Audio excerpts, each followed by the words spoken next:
Yeah, as a player growing up in the Northwest, it starts to get cold. The days get shorter, it gets darker outside. And I think there's this population of ballers that love that time of year. They love the grittiness, the toughness, the overcoming adversity. You wake up and you go to the gym and it's dark outside. You go to school, you finish practice, you come home, it's dark outside. I think if you don't love the work, you're not gonna make it. You can't just sit around and freeze to death. You better get going.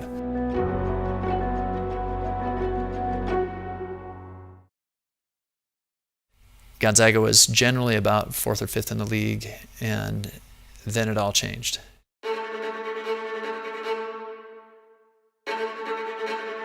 And Mike and his class of players were the ones that founded it. In order to become a good defender, it's just work. You're just out working people. He's going to guard the best player, and they're not going to get a shot. I mean, that's how good Mike Nilson is on defense. Spokane is the perfect home for Gonzaga basketball. It's the perfect home for NBC camps because it is full of hard-working, great people that work for something bigger than themselves. I've been an NBC camper since 1990, and you have those sticky statements, those mantras that you just say over and over again, and they go down to your subconscious. I love the idea of hard work pays off. And he went all the way to a crucial member of the foundation of how great Gonzaga basketball has become. The defensive cornerstone of it all.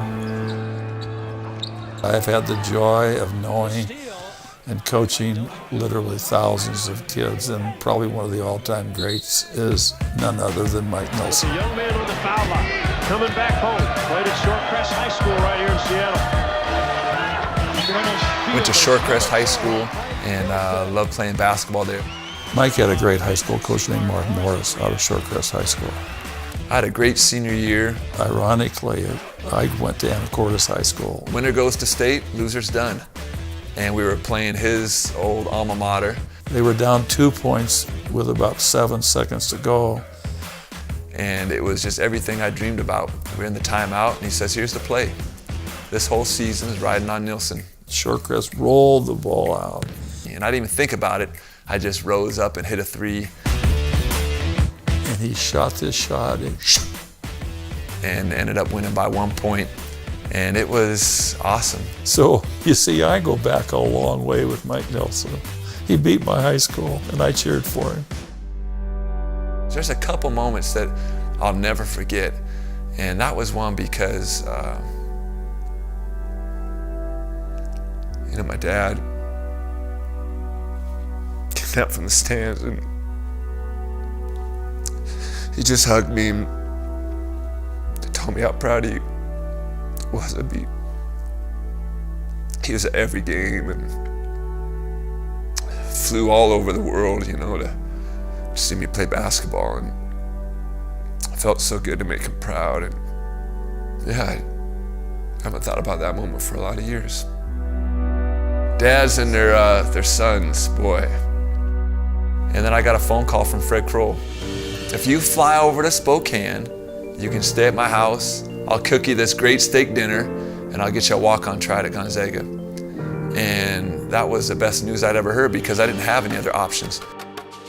That night we fed him a big steak because lions eat steak. And you're going to be a lion tomorrow down there at Bulldogville. And he was true to his word. It was the best steak dinner I've ever had. And as we're walking out the door, he handed me a pair of NBC shorts, and he said, these are your lucky shorts. Then you go down there and you kick rear end. I stepped on the court. I didn't know any of the guys, but that first shot dropped, and the next one dropped, and the next one. And it was one of those things where every missed rebound kind of found its way into my hands. Even when I got beat on defense, I kind of swipe out the ball and strip it. And I probably played out of my mind that day. I remember calling my parents saying, I'm going to Gonzaga.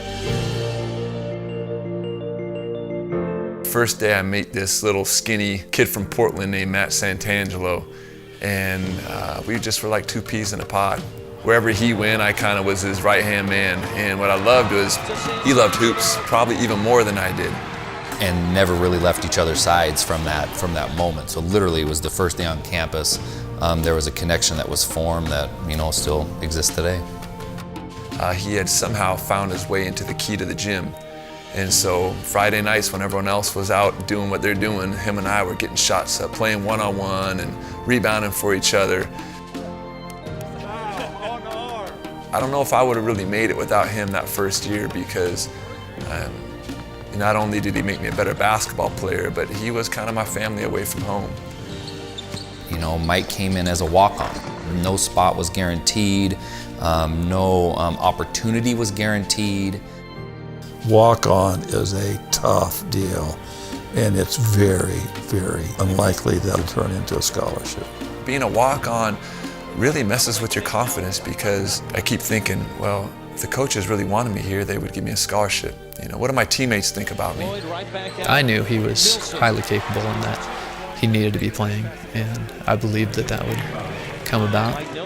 That's why that freshman year was still such a huge anchor for me that I can go back to, because there was times where I wanted to quit, and with the help of my family, with the help of my teammates, I didn't. And that just gives you that confidence. I can do it. I can do it. So he had the intelligence to say, this is my role. Then he had the humility to say, I accept my role. And then he had the commitment to say, I'm gonna be the best I can at my role. Like, who does that? Not very many people can do that. It just takes one person to dive on the floor, and all of a sudden, everyone follows suit. The whole thing rises. Not only is he locking down his opponent, but he's making the rest of us better, because we have to live up to that standard. What NBC Camps has been about, what Gonzaga Basketball has been about, what I want to teach the kids that I train is you leave it all on the court. That means you always have your teammates back, and when you step in those 4 lines, you give 100% of your energy. His journey shows why it's so worthwhile. I worked so hard for that scholarship. And once I got it, I don't know if it really meant as much to me. It was more about the journey. And I think that was a huge validation for all his work that he had done. And, you know, I'm kind of this like, okay, now I belong.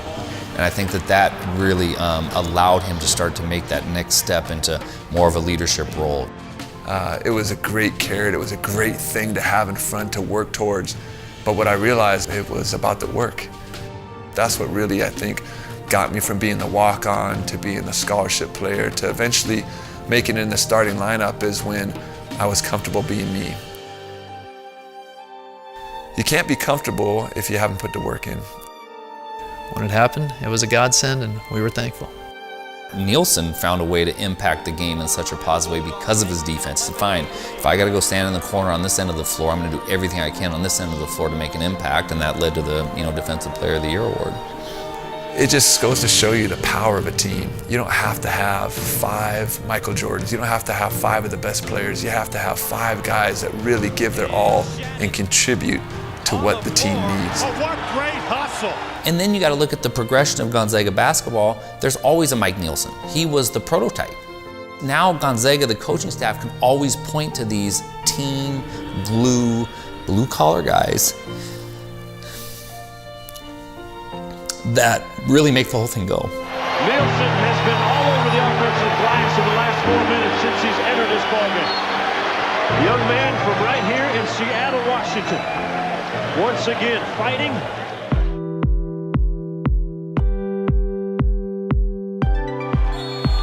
The Elite 8 run was so fun. Outside of our squad, there were no expectations. And of course, we were probably just naive enough to think, why not? Why not beat Stanford? You know, why not beat Florida? We just have to take it one game at a time.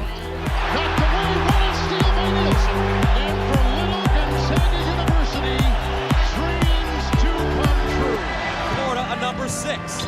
From deep again. There's that man again. Shot clock turned off. Calvary.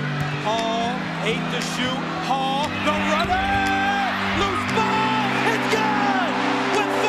All of a sudden, that Casey Calvary tip in. It was so incredible because I wasn't even in the game at the time. It's over. Gonzaga, the flip it's the highlight of my career, and I wasn't even on the court.